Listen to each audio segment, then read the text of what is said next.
Assalamualaikum warahmatullahi wabarakatuh. Perkenalkan, nama saya Rafa Azizah Utomo, NPM 21110600181. Saya dari kelas C, jurusan Pendidikan Biologi, Fakultas Tarbiyah dan Keguruan, mata kuliah PPKN, dosen pengampu Ibu Nela Dewi MPD. Materi yang diambil hak asasi manusia dan rule of law.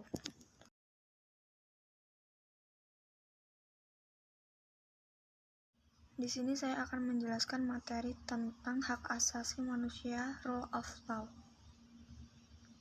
Pengertian hak asasi manusia atau HAM. Hak asasi manusia adalah hak dan kebebasan fundamental bagi semua orang tanpa memandang kebangsaan, jenis kelamin, asal kebangsaan atau etnis, ras, agama, bahasa, atau status lainnya. Hak asasi manusia mencakup fundamental bagi semua orang tanpa memandang kebangsaan, jenis kelamin, asal kebangsaan atau etnis, ras, agama, bahasa, atau status lainnya. Hak asasi manusia mencakup hak sipil dan politik, seperti hak untuk hidup, kebebasan, dan kebebasan berekspresi.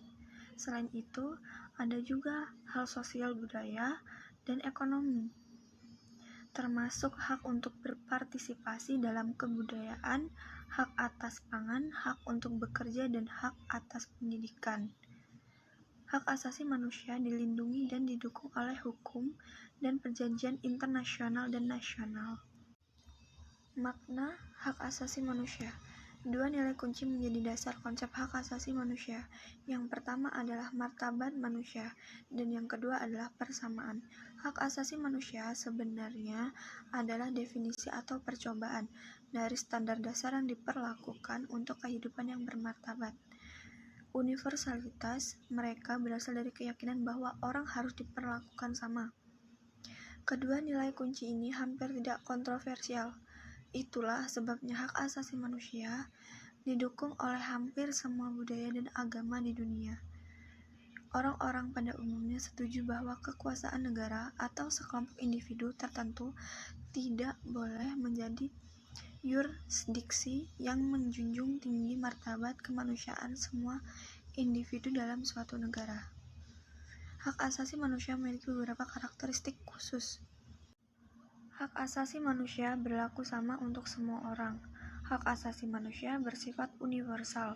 Hak itu selalu sama untuk semua orang di seluruh dunia. Anda tidak memiliki hak asasi manusia karena Anda adalah warga negara tertentu. Tetapi karena Anda adalah anggota keluarga manusia, ini juga berarti bahwa anak-anak dan orang dewasa memiliki hak asasi manusia.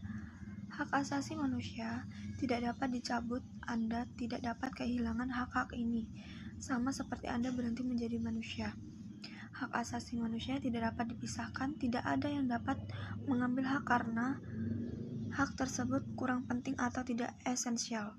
Hak asasi manusia saling bergantung bersama-sama. Hak asasi manusia membentuk struktur yang saling melengkapi. Misalnya, kesempatan Anda untuk berpartisipasi dalam pengambilan keputusan lokal secara langsung bergantungan pada hak Anda atas kebebasan berekspresi. Kerangka hak asasi manusia. Sepanjang sejarah, masyarakat telah mengembangkan sistem keadilan seperti Magna Carta atau 1215 atau deklarasi hak asasi manusia Prancis, namun tidak satupun dari prekursor instrumen hak asasi manusia ini yang mencerminkan konsep fundamental bahwa setiap orang berhak atas hak tertentu hanya demi kemanusiaan mereka. Pada abad ke-19, Konvensi Jenewa meletakkan dasar bagi hukum humaniter internasional dan organisasi perburuhan internasional, pembuat konvensi untuk melindungi pekerja. Setelah masa penjajahan dan Perang Dunia II, muncul suara-suara di seluruh dunia tentang standar hak asasi manusia untuk memperkuat perdamaian internasional dan melindungi warga sipil dari pelecehan oleh pemerintah.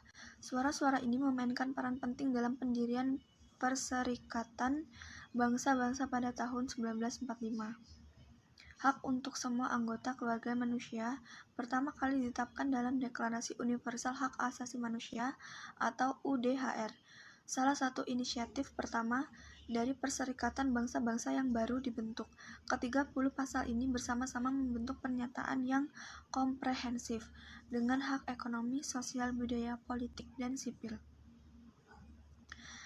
Deklarasi ini bersifat universal atau berlaku untuk orang-orang di seluruh dunia dan tidak terpisahkan atau semua hak sama pentingnya untuk relasi penuh kemanusiaan seseorang. Perjanjian Hak Asasi Manusia Utama. Perserikatan Bangsa-Bangsa adalah konvensi tentang pencegahan dan hukum genosida 1948, Konvensi Internasional tentang Status Pengungsi 1951, Konvensi Perbudakan 1926 dilengkapi dengan Protokol 1953, Konvensi Internasional tentang Penghapusan Segala Bentuk Diskriminasi Rasial 1965, Kovenan Internasional tentang Hak Sipil dan Politik 1966, Konvensi tentang Ketidakperluan Batasan Hukum terhadap Kejahatan Perang dan Kejahatan terhadap Kemanusiaan 1969, Konvensi Penghapusan Segala Bentuk Diskriminasi terhadap Perempuan 1979, Konvensi menentang penyiksaan dan perlakuan atau hukuman yang kejam, tidak manusiawi atau merendahkan martabat 1948, Konvensi Hak Anak 1989, Konvensi Internasional untuk Perlindungan Hak Semua Pekerja Migran dan Konvensi Hak-Hak Penyandang Disabilitas 2006. Selain PBB, organisasi global, ada juga organisasi regional yang juga mengembangkan instrumen HAM.